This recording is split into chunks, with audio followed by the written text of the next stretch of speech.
Nine TV digital కు స్వాగతం.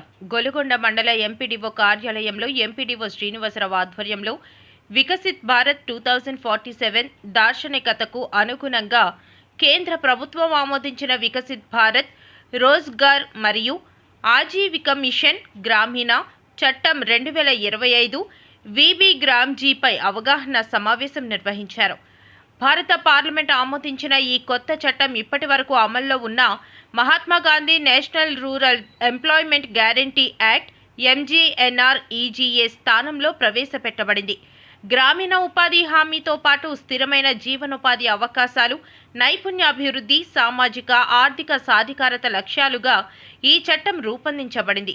MPDO Srinivasarao మాట్లాడుతూ గ్రామీణ కార్మికులకు కేవలం తాత్కాలిక ఉపాధి మాత్రమే కాకుండా దీర్ఘకాలిక ఉపాధి అవకాశాలు, స్వయం ఉపాధి, మహిళా సంఘాల బలోపేతం, యువతకు నైపుణ్య శిక్షణ వంటి అంశాలకు ప్రాధాన్యత ఇవ్వడం ఈ చట్టం ముఖ్య ఉద్దేశమని తెలిపారు. చట్టంలోని ప్రధాన అంశాలు గ్రామీణ కుటుంబాలకు ఉపాధి హామీతో పాటు నైపుణ్యాభివృద్ధి శిక్షణ, స్థిరమైన జీవనోపాధి అవకాశాల సృష్టి, మహిళలు, యువత, అట్టడుగు వర్గాల సాధికారతకు ప్రత్యేక ప్రణాళికలు, స్వయం ఉపాధి మరియు గ్రామీణ వ్యాపార ప్రోత్సాహక కార్యక్రమాలు, డిజిటల్ మానిటరింగ్ ద్వారా పారదర్శకత పెంపు, పర్యావరణ హిత అభివృద్ధి పనులకు ప్రాధాన్యం.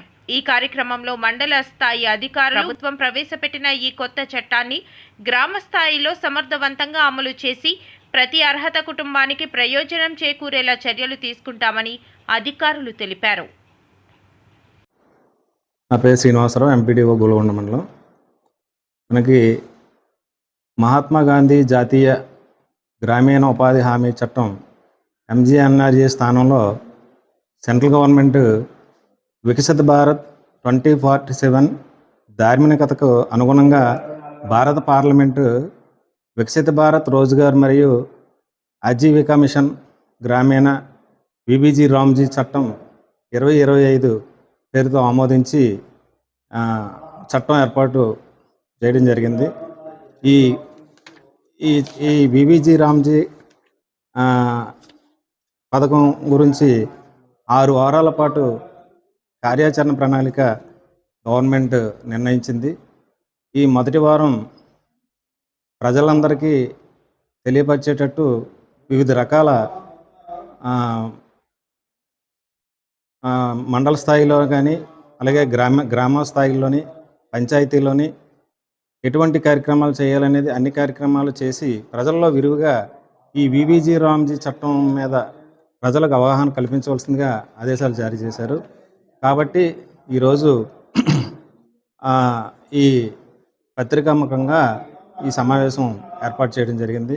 ముఖ్యంగా ఈ వికసిత భారత్ రామ్జీ ప్రధాన అంశాలు ఏంటంటే, గతంలో ప్రతి కార్మికుడికి 100 పని దినాలు జరిగేవి ఇచ్చేవారు ప్రతి సంవత్సరానికి ఒకసారి. అది 125 రోజులకి వేతన ఉపాధి హామీ కింద పెంచడం జరిగింది. అలాగే శక్తివంతమైన నిరుద్యోగ భృతి ఏర్పాటు, అలాగే నిర్ణీత సమయంలో చెల్లింపులు, చేసిన పనులకి ఆలస్యానికి ఒకవేళ ఎట్టి పరిస్థితుల్లోనైనా చెల్లింపులు ఆలస్యమైతే వాటికి పరిహారం ఇవ్వడం, అలాగే గ్రామ సభ ద్వారా వికసిత గ్రామ పంచాయతీ ప్రణాళిక తయారు చేయడం, అలాగే వికసిత గ్రామ పంచాయతీ ప్రణాళికలో అన్ని పథకాలు అనుసంధానం చేయడం, అలాగే సాంకేతిక పరిజ్ఞానంతో శక్తివంతంగా ఈ యొక్క పథకం అమలు జరిగేటట్టు ప్రభుత్వం నిర్ణయం తీసుకుంది.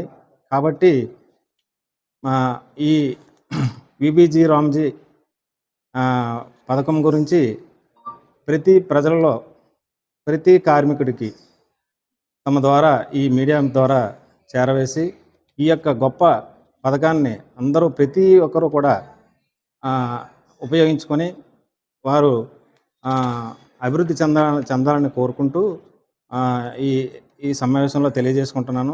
మీ ద్వారా అందరికీ తెలియజేసుకుంటున్నాను. ఫస్ట్ వారం ఇలాగే 6 వారాలు ఈ కార్యక్రమం చేయడం జరుగుతుంది. ప్రతి పంచాయతీలో కూడా ఈ కార్యక్రమాలు జరుగుతాయి. మొదటి వారం మండల స్థాయిలో నిర్వహించబడుతుంది. గ్రామ స్థాయిలో ఈ తాలూకా విబిజి రామ్జీ తాలూకా విషయాలు చెప్పి ప్రతిజ్ఞా కార్యక్రమం, అలాగే 3వ వారం గ్రామ సభలు, రచ్చబండ కార్యక్రమాలు ద్వారా అలాగే 4వ వారం ఈ మహాత్మా గాంధీ వికసిత భారత్ గ్రామాలు అనే అంశంపై పాఠశాలల్లో చిత్రలేఖనం, పిల్లల చిత్రాల ప్రదర్శన, అలాగే 5వ వారం ప్రతినిధులతో చర్చ, మునుపటి చట్టంలోని లోపాలు, కొత్త చట్టంలో ఉపయోగాలు, ఇవన్నీ కూడా చెప్పడం జరుగుతుంది. అలాగే 6వ వారం ఈ 100 రోజులు పనిచేసిన శ్రామికులు ఎవరైతే బాగా పాల్గొని ఈ మండలంలో బాగా పాల్గొని కష్టపడ్డారో వాళ్ళందరికీ కూడా గుర్తించి సన్మాన కార్యక్రమాలు చేయడం జరుగుతుంది 6వ వారం. ఈ విధంగా 6 వారాలు కార్యాచరణ ప్రణాళిక ప్రభుత్వం నిర్ణయించింది.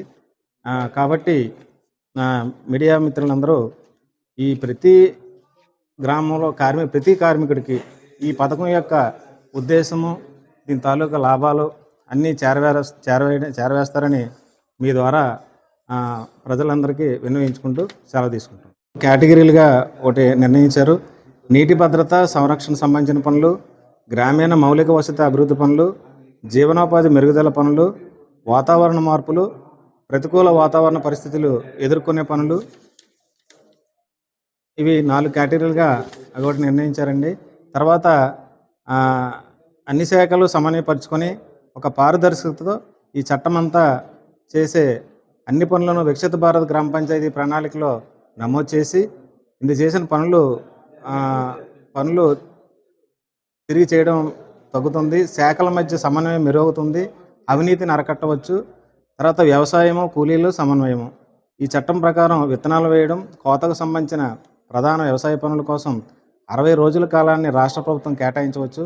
ఆ సమయంలో ఈ చట్టం కింద పనులు చేపట్టరు.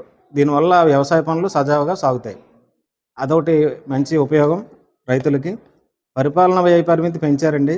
కొత్త చట్టంలో పరిపాలన వ్యయ పరిమితి 6% నుండి 9%కి పెంచారు.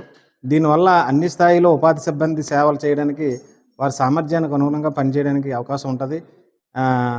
ఇది పథకం అమలును మరింత సులభతరం చేయడానికి ఉపయోగపడుతుందండి. తర్వాత కొత్త చట్టానికి సంబంధించిన సమాచారం అధికారిక వర్గాల నుంచే పొందాలి. అవసరమైన వివరాలు గ్రామ పంచాయతీ కార్యాలయం నుంచి కూడా పొందవచ్చు. ఆశిస్తూ సెలవు తీసుకుంటాం.